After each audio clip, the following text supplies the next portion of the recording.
모세오경의 세 번째 책인 그 레위기를 통해서 하나님과의 교제에 대해서 함께 은혜를 나누고자 합니다. 레위기의 제목은 레비티쿠스입니다. 그것은 곧 레위인에게 속한 것이라는 의미이죠. 즉 제사와 성전의 그 일을 담당할 레위 지파에 관한 이야기라는 것입니다.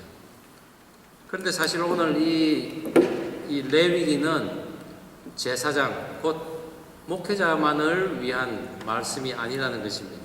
그것은 곧 하나님의 언약의 백성이요 또한 선민이요 만인 제사장 시대를 살아가는 성도, 곧 우리들을 위한 말씀이라는 것입니다.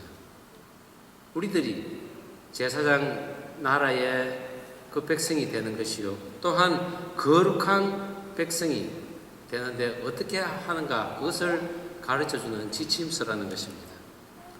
사실 교회 다니는 사람들이 가장 어려워하는 책 중에 하나가 이 레위기입니다.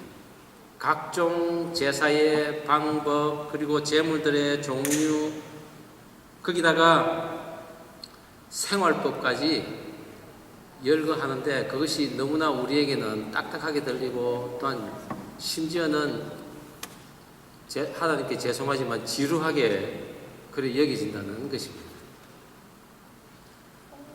그래서 어떤 성경학자는 우리가 성경 일독을 하는데 암초와 같은 역할을 하는 것이 이 레위기가 아니냐라고 그렇게 이야기도 했다고 합니다.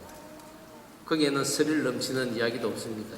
그리고 우리가 꼭 오늘날을 살아가는데 지켜야 할, 명심해야 할 그런 지침도 사실은 없습니다. 그런데 말이죠, 이 성경 우리 읽다 보면은 신약 성경 거기에서 100회나 넘는 그 경우에 이 레위기를 인용하는 그런 말씀이 나오고 있습니다. 그만큼 레위기가 이해되기 전에는 정말 우리가 하나님 계시는 그 지성소 깊숙한 곳에 들어갈 수 있는 그 방법을 모른 채 신앙생활하고 있다고 할 수가 있다는 것입니다. 레위기의 중심 주제는 바로 하나님과 하나님의 그 백성 간의 거룩함과 그리고 성결의 교제입니다. 물론 이 중심에는 우리의 죄를 위해서 화목제물 되셔서 십자가에 돌아가신 그 예수님이 계심을 우리는 놓치지 말아야 하는 것입니다. 레위기에 나오는 많은 제사법과 생활법 그리고 종교법, 이것은 시내산에서 40일을 2번이나 그 함께 하나님과 함께 있으면서 그 하나님으로부터 받은 말씀, 그것을 오늘 다시 한번 열거하는 경우입니다. 그것을 보면 성경이 시대순으로 열거되어 있지 않다는 사실입니다. 그래서 혹여 우리가 이 레위기를 하다가 시내산의 장면이 다시 나오더라도 시내산에서 벌써 출애굽기 마지막 장에 출발했잖아 이렇게 하지 마시기 바랍니다. 하나님께서 애굽 땅에서 그 노예 생활하던 그 이스라엘 백성들을 이끌어내시고 약속의 땅으로 향해 가는 도중에 그 광야에서 특별하게 지시한 사항이 있습니다. 그것은 곧 성막을 짓는 것이었습니다. 그것은 하나님께서 이스라엘 백성들을 이제부터 직접 만나기 위함이었습니다. 그런데 그 성막이라는 것이 이동식 텐트와도 같습니다. 언제 어디로 움직일지 모르는 그 상황에서 해체하고 다시 또 조립하고 그것을 계속 반복하는 것입니다.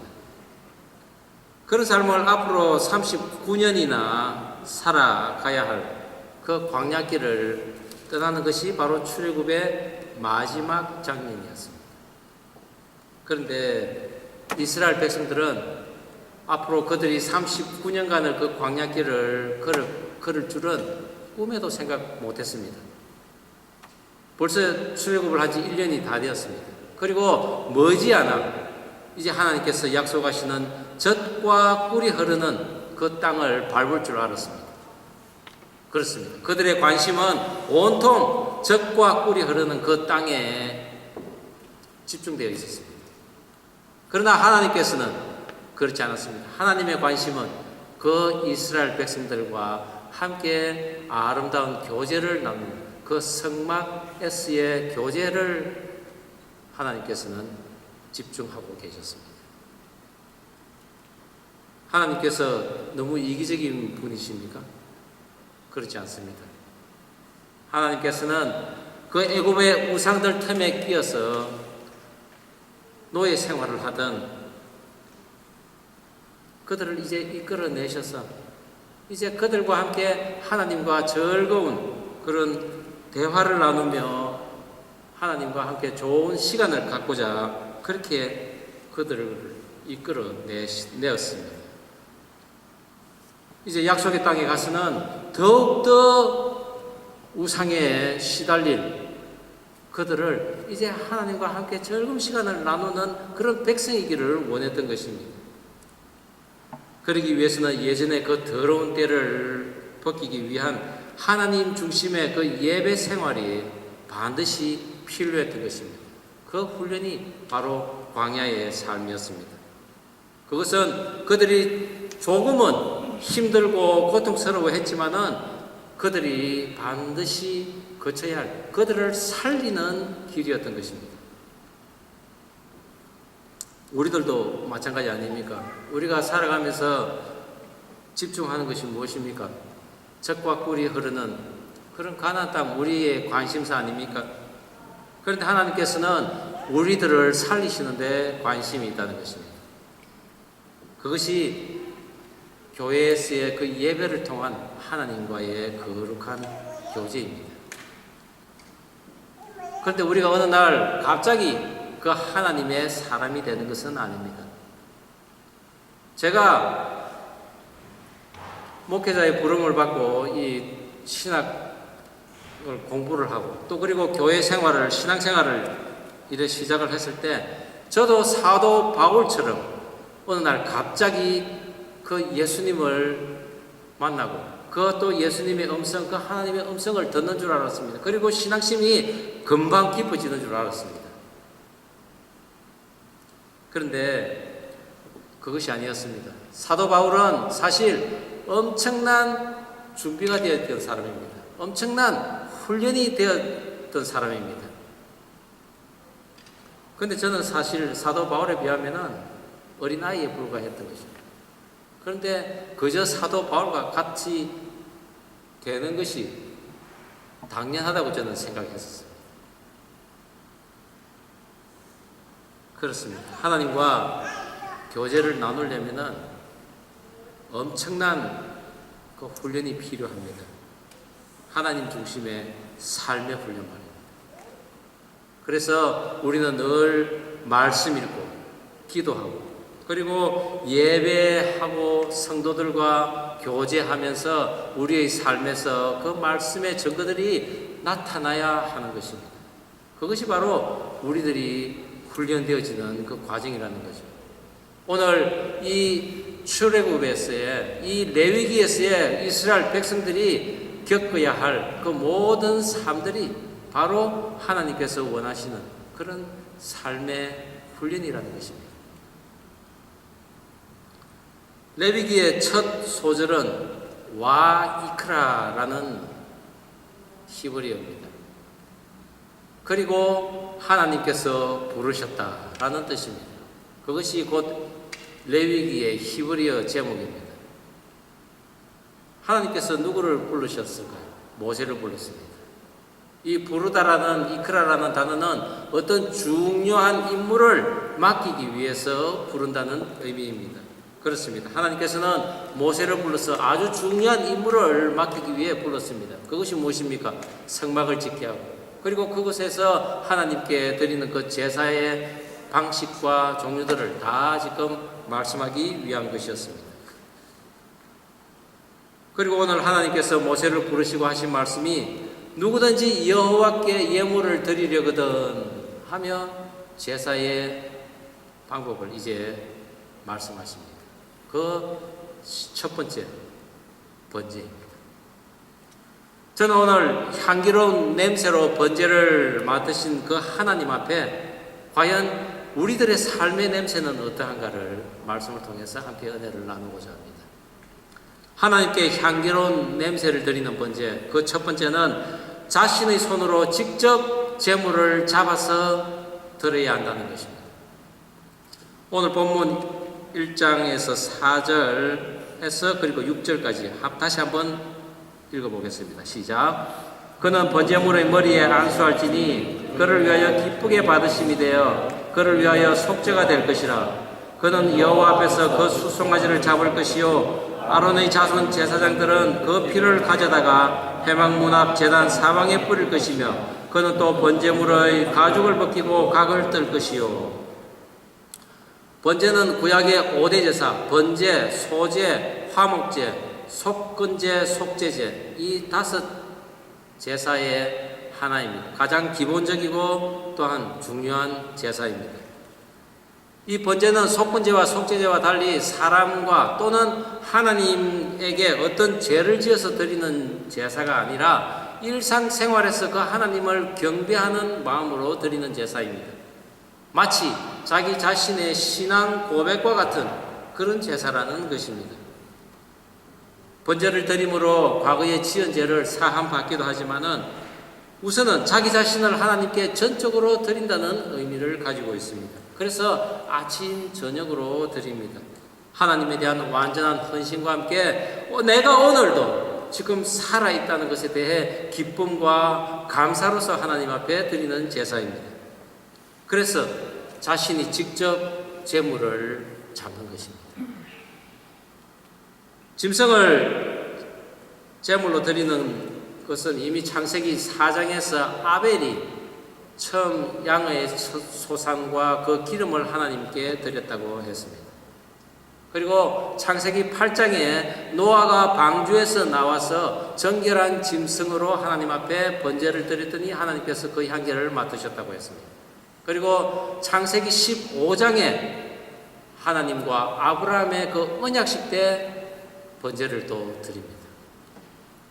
아브라함이 드렸던 그 번제는 그 짐승을 반으로 쪼개어서 하나님께서 그 쪼개진 그 짐승 사이로 불을 지나가게 함으로써 언약식을 맺었다고 하고 있습니다. 이것은 만약에 그 언약을 어길 시에는 이처럼 짐승과 같이 될 것이라는 것을 하나님께서 보이신 것이죠.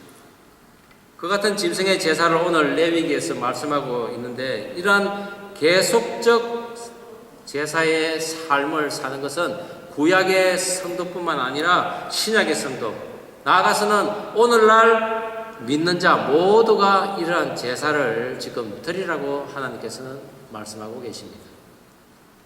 오늘 살펴볼 번제에 쓰일 그 짐승은 흠없는 수컷으로 드리라고 합니다. 소나 양 그리고 비둘기로 드리는데 회막문에서 여호와 앞에서 여호와가 연락할 수 있도록 기쁘게 연락할 수 있도록 그래 드리라고 하고 있습니다. 이것은 흠이 없으시고 거룩하신 하나님께서 그것을 기쁘게 받으실 수 있는 특별한 조건이기도 한 것입니다. 오늘 레위기를 준비하면서 지금까지 알았던 것과는 다르게 그 제물 드리는 자 자신이 직접 그 잡아야 한다는 것을 알고는 저도 좀 놀랐습니다. 사실 저는 지금까지 제사장이 그것을 잡는 줄 알았습니다. 그런데 오늘 이 번제를 자세히 보니 그 제물 드리는 자가 직접 잡는다는 것입니다. 4절 이하에 보면은 그가 제물에 안수하고 또한 그를 위하여 속죄가 될 것이며 그는 수송아지를 잡을 것이며 그가 가죽을 벗기며 그가 각을 뜨고 하는 그가 바로 예물 드리는 자인 것입니다. 제사장이 하는 일은 또 제사장이 이렇게 피를 받고 피를 뿌릴지라고 또 특별하게 언급을 하고 있습니다. 물론 짐승을 잡을 때 자기 혼자는 결코 잡을 수 없습니다. 레위 지파가 옆에서 도와줄 것입니다. 그런데 레위기 1장에서는 자신이 하나님께 그 예물을 드리고 싶은 그 자원하는 마음이 있는 자는 그것을 직접 자신이 잡으라고 그렇게 명시하고 있는 것입니다. 흠없는 번제물인 짐승을 가져와 머리에 안수를 합니다. 이 안수도 그냥 손만 얹어서 나 이제 할 일 다 했다고 하는 것이 아니라 강하게 그 머리에 안수를 합니다. 누릅니다. 그리고 이렇게 기도를 할 것입니다. 이 짐승에게 지금까지 내가 지은 그 죄를 다 넘기고 있습니다. 그리고 이제부터는 이 짐승이 나의 죄를 다 가집니다. 그것은 곧 이 짐승이 이제 나라는 것입니다. 그리고 그 짐승을 자기 손으로 죽입니다. 내가 죽는다는 의미입니다. 그 죄의 덩어리인 짐승을 자신이 직접 죽임으로써 이제 내 죄가 죽었습니다. 그것을 위해 내 손으로 그 짐승을 직접 죽이는 것입니다. 그런데 여러분 그것이 사실 쉽지 않습니다. 그 동물들 조그마한 파리도 아니고 그것을 그 소, 양 그것을 자기 손으로 죽인다는 것 쉽지 않습니다. 짐승도 사람과 마찬가지로 자신의 피를 절대 양보하지 않습니다. 죽고 싶지 않다는 이야기입니다. 그래서 소를 잡으려면은 잔인하고 무정하게 그것을 때려잡아야 합니다. 여러 사람이 합심하여 말입니다. 그리고 그 잡은 짐승의 피를 양푼에 받아 이제 제사장에 의해서 그것이 회막 문에 뿌려지고 그리고 번제단 주위에 뿌려지는 것입니다. 제물을 잡는 사람은 자기 손으로 그 가죽을 벗기고 그리고 몸체 마디마디 잘라서 번제단 위에 그 형체를 갖추어서 올려놓습니다. 음식물이 남아있을 그 내장과 그리고 땅에 자주 닿는 그 정강이 부분은 특별히 물로 씻어서 번제단 위에 올려놓습니다. 이것이 번제를 드리는 순서인데 우리가 성막을 지을 때 하나님의 말씀이 어땠습니까? 성막 기구를 일일이 하나하나 우리에게 말씀하시고 그 놓는 위치까지 일일이 다 말씀했습니다. 번제도 마찬가지입니다. 하나님께서 말씀하신 것을 한치도 벗어나서는 하나님이 즐거이 받는 그 번제의 제사가 안 된다는 것입니다. 오늘 우리가 보고 있는 이 레위기 1장에서부터 8장까지 하나님께서는 모세에게 제사법에 대한 것을 세세하게 다시 말씀하십니다. 그리고 7장 끝에 이는 번제와 소제와 속죄제와 속건제와 위임제와 화목제의 규례니라 라고 선포를 하며 이제부터 너희들은 제사를 이렇게 지내야 한다고 하나님께서는 선언하셨습니다. 이렇게 하나하나 세세하게 계속 반복되는 이유가 뭐였습니까? 성막기구와도 마찬가지입니다. 우리의 삶도 그렇게 반듯하게 하나하나 순서를 지키며 그렇게 살아라는 것입니다. 그리고 혹여라도 우리의 죄가 우리 안에 있다면 그 죄를 너희들이 죽이라는 것입니다. 번제가 이렇게 실제로 행해진 다음에 9장에서는 큰 일이 벌어집니다. 그것은 바로 하나님의 명령대로 제대로 이행된 제대로 제사를 드려진 이후에 하늘로부터 불이 떨어져 그 번제단 위에 떨어져서 타고 있던 그 번제물을 모조리 다 태우는 사건이 있습니다. 이것은 곧 출애굽 40장과 동일한 그 시간대를 보이고 있지만 오늘을 살아가는 우리가 바로 번제를 드리는 시간대라는 것입니다. 그리고 하나님 백성에게 임하실 그 하나님의 시간대라는 것입니다. 그것은 곧 예배드리는 이 시간이 우리에게 임할 그 하나님의 성령의 불이 떨어질 시간이라는 것입니다. 그것은 곧 내 손으로 내 죄를 죽이고 그리고 내 죄를 불에 태울 때 하나님의 성령의 불이 우리에게 떨어질 것이라는 것입니다. 저는 저와 여러분 있는 어느 곳에 하나님의 불이 떨어지기를 바랍니다. 이스라엘의 공동체에 하나님의 거룩함을 사모하는, 그리고 나의 죄를 토설하는 그곳에 하늘로부터 거대하고 위험 있는 큰 불이 떨어진 것. 그것은 바로 앞으로 약속의 땅을 향해 나아가는, 그리고 이스라엘 백성들이 두려워하지 않고 나아갈 수 있었던 동기요, 그리고 하나님의 약속이었습니다. 여러분들도 그런 하나님과 함께하는 믿음의 여행을 떠나기를 간절히 바랍니다. 그 방법은 오로지 태초에 천지를 지으시고, 그리고 우리와 영원히 거하며 살기를 원하셨던 그 하나님 앞에서 나의 죄를 내 손으로 직접 죽이는 것에서부터 시작됩니다. 그것은 곧 말씀 앞에 내가 굴복하는 것입니다. 말씀대로 사는 것입니다. 그것이 바로 번제의 제사이며 향기의 본체이신 하나님과 광야에서 거하며 그 하나님이 베푸시는 이적과 기적을 체험하며 승리의 발걸음을 걸어가는 저와 여러분의 삶이라는 것입니다. 하나님께 향기로운 냄새를 드리는 번제, 그 두 번째는 제물 전부를 불살라야 한다는 것입니다. 본문 1장 13절 그리고 17절 말씀 다시 한번 한 목소리로 읽어보겠습니다. 시작. 그 내장과 그 정강이를 물로 씻을 것이요 제사장의 그 전부를 가져다가 제단 위에서 불살라 번제를 드릴지니 이는 화제라 여호와께 향기로운 냄새니라. 너희 날개 사이에서 진흙을 찢게 아주 찢지 말고 제사장이 그것을 제단 위 불 위에 있는 나무 위에서 불살라 번제를 드릴지니 이는 화제라 여호와께 향기로운 냄새니라. 번제물의 짐승을 드리는 자가 직접 잡는 그 부분을 묵상하면서 말씀이 맞다고 생각한 것은 바로 우리 안에 있는 이 짐승과 같은 죄악을 남이 절대 잡아주지 못한다는 것입니다. 왜 하나님께서 짐승을 때려잡아 그 제사를 드리도록 명령했는가 묵상하는 가운데, 그것은 바로 우리의 악을 그렇게 묘사했다는 것입니다.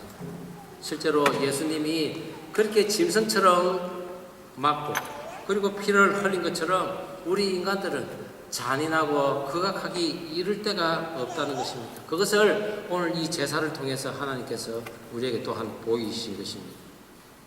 그 제물을 남김없이 이제는 태워야 합니다. 제가 구약의 사람이 되어서 그 말씀 안으로 한번 들어가 보았습니다.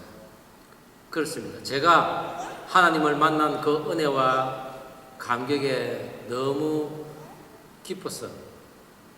정말 이제 남은 인생 하나님께 드리겠다고 결단을 하고 이제 본격적으로 신앙생활을 시작하게 되었습니다. 그리고 목사가 되기 위해서 이제 미국까지 공부를 하러 왔습니다. 그런데 하나님께서는 7일 동안 그 소를 제보고 잡으라는 것입니다.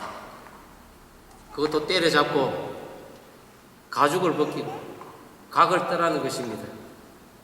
그리고 다 태우라는 것입니다. 그래서 제가 가진 소를 끌고 성막들로 저는 들어갔습니다.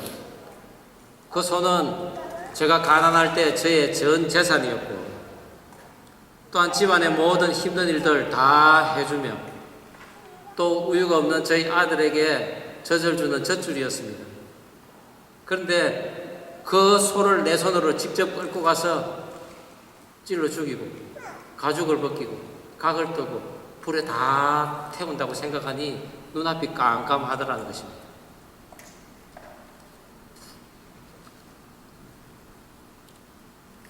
소를 자기 손으로 남김없이 다 태우고 잡는 거 그렇게 쉽지 않습니다. 특별히 그 소가 마지막 남은 소 한 마리란 말입니다. 그래도 하나님께서는 그것을 다 태우라고 하셨습니다. 제가 소를 잡으려고 다가갔을 때는 도저히 그것을 사실 잡을 수가 없었습니다. 그런데 우리 오늘 이 성경에서는 그 짐승을 그렇게 잡으라는 것입니다. 그리고 그 역사는 계속되었습니다. 그리고 끝내는 예수님을 짐승처럼 잡고서야 그 살육의 제사는 끝이 날 수 있었습니다. 그 살육에 동참한 예수님의 제자 그 유다를 비롯해서 해당 그 어느 누구도 예수님의 무죄를 증거하는 사람은 없었습니다. 단지 그들은 그 도살장하는 그 장면을 지켜볼 뿐이었습니다.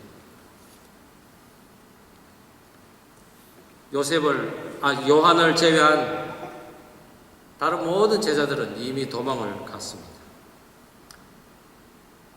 남편 요셉을 잃은 뒤로 그 아들은 집안의 기둥이었고 또 목수 일을 하며 생계를 책임지셨던 그 예수님의 눈을 하염없이 바라보았을 마리아였습니다. 또한 귀신 들려 죽을 자신을 구해 주셔서 이제는 그 주님만 보고 살아갈 막달라 마리아였습니다. 또한 예수님이 사랑하신 그 제자 요한, 예수님께서 도살을 당하는 그 현장에서 그들은 오열하며 그 짐승처럼 매맞고 죽어가는 그 예수님을 자신과 동일하게 그들은 여기며 고통하고 슬퍼하며 아파했습니다.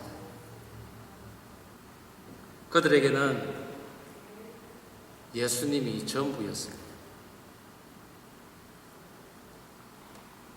그들에게는 다른 제자들처럼 두려워서 도망가서 예수님을 외면한 것이 아니라 성막 안에서 잡힘을 받고 그리고 잠잠히 죽임을 당하는 희생제물 대신 주님만이 보였던 것입니다. 그렇다면 모든 것이 끝이 난 것입니까? 예수님께서 십자가에 돌아가심으로 나의 존재가 연기처럼 사라지는 그 가운데 하늘로부터 불이 떨어졌습니다. 그 불로 남아있는 저의 죄의 덩어리가 남김없이 다 타버렸고 환경에 또한 그 상황에 무서워서 두려워서 떨고 그 땅에 엎드려 버린 저 앞에 하나님의 그 향기가 저에게 감싸 쌓였습니다. 그리고 나는 새로운 모습으로 변하게 되고 피가 흥건한 그 번제단 옆에 서 있는 나 자신을 상상하게 됩니다. 이 번제라는 히브리어 올라라는 단어는 계단 위로 오르다 또는 연기가 올라간다는 그런 의미가 있습니다. 흠이 없다라는 타맘이라는 단어는 완성하다, 완수하다라는 의미를 또한 가지고 있습니다. 예수님께서 십자가에서 돌아가시면서 마지막으로 하신 말씀이 무엇입니까? 다 이루었다 였습니다. 예수님께서 이 땅에 오셔서 화목제물 되시고 우리를 구원하신 그 역사가 흠이 없다는 것입니다. 하나님께서 가장 기쁘시게 받으신 흠이 없는 제물이 바로 예수님이시라는 것입니다. 예수님께서 죽으심으로 이제까지 짐승을 때려잡는 그 잔인한 제사들이 다 없어지고 이제는 온 세상 만물에까지 그 사랑을 전할 하나님의 그 뜻이 완성된 그것이 바로 십자가 위에서 완성되어서 하늘 위로 올려진 바로 번제였던 것입니다. 여호와께 향기로운 냄새니라. 지금까지 우리가 하나님 앞에 드렸던 그 제사는 나의 죄를 짐승에게 전가하고 또 그 죄를 짊어진 그 짐승을 죽이는 제사였습니다. 그 제사는 곧 죄인의 제사였습니다. 악취가 나고 사람들에게 더러움만 남기는 그런 죄만 남는 그런 제사였습니다. 그러나 우리가 성령의 불이 우리에게 떨어진다면 우리는 이제 더 이상 그런 제사를 지내지 않을 수도 있습니다. 성령의 불로 말미암아 우리가 완전히 태워졌을 때 우리는 예수 그리스도의 거룩한 향기가 나는 하나님의 거룩한 백성이 되는 하늘에 속한 사람으로 변하여서 아름다운 향기를 내는 그런 삶을 살게 된다는 것입니다. 그것이 바로 우리들의 삶의 냄새인 것이죠. 저는 우리 지구촌 방주 공동체가 모두가 나의 죄를 죽이고 그 죄를 모두 태우는 역사가 일어나기를 바랍니다. 혹이라도 그 죄가 아직 타지 않았다면 이제라도 그 성령의 불을 간절히 간구하는 그런 은혜가 있기를 바랍니다. 그리하여 우리 모두가 예수 그리스도의 아름다운 향기가 나서 그 향기를 하나님께 올려드리는 아름다운 번제드리는 저와 여러분 되기를 주의 이름으로 축원합니다. 기도하시겠습니다. 우리 시간 잠깐 기도하면 좋겠습니다. 그렇습니다. 하나님과 아름다운 그런 교제를 갖기를 원합니다. 나의 죄가 있다면 내 죄를 죽이는 결단과 용기를 주시옵소서. 조금이라도 남아있다면 성령의 불로 그것을 다 태워 주옵소서. 그리고 아름다운 나의 향기가 하나님께 올라갈 수 있도록 도와주시옵소서. 그렇게 기도하면 좋겠습니다. 기도하시겠습니다. 하나님 아버지 감사합니다. 오늘 주신 말씀 가슴에 담습니다. 그렇습니다. 하나님과 아름다운 교제를 갖기를 원합니다. 혹시 나의 죄가 있다면 그 죄를 이제 죽이기를 원합니다. 내 손으로 직접 죽이기를 원합니다. 그리하여 그 죄 죽인 그 짐승을 이제 번제로 태워서 하나님 앞에 올려드리기를 원합니다. 그 죄 가운데 있는 찌꺼기가 조금이라도 남아있다면 성령의 불을 내리셔서 그것을 말끔히 태워 주시옵소서. 그리하여 죄의 악취나는 냄새가 아니라 오직 예수 그리스도의 향기가 함께 나는 그런 아름다운 향기가 나서 그것을 하나님께 올려드리는 아름다운 번제를 드리는 저와 여러분 모두 되게 하여 주시옵소서. 하나님 아버지 감사합니다. 하나님과 거룩한 교제를 위해 제 자신 깨끗해 하기를 원합니다. 나의 죄를 내 자신이 죽이는 결단과 용기를 주시옵소서. 그리하여 나의 죄가 조금이라도 남지 않게 하시고 혹이라도 남아있는 죄 성령의 불로 말끔히 태워 주시옵소서. 그리하여 아름다운 향기로서 하나님께 올려드리는 그런 번제 드리는 제 모습들이 되게 하여 주시옵소서. 감사드리오며 예수님 이름으로 기도드립니다. 아멘.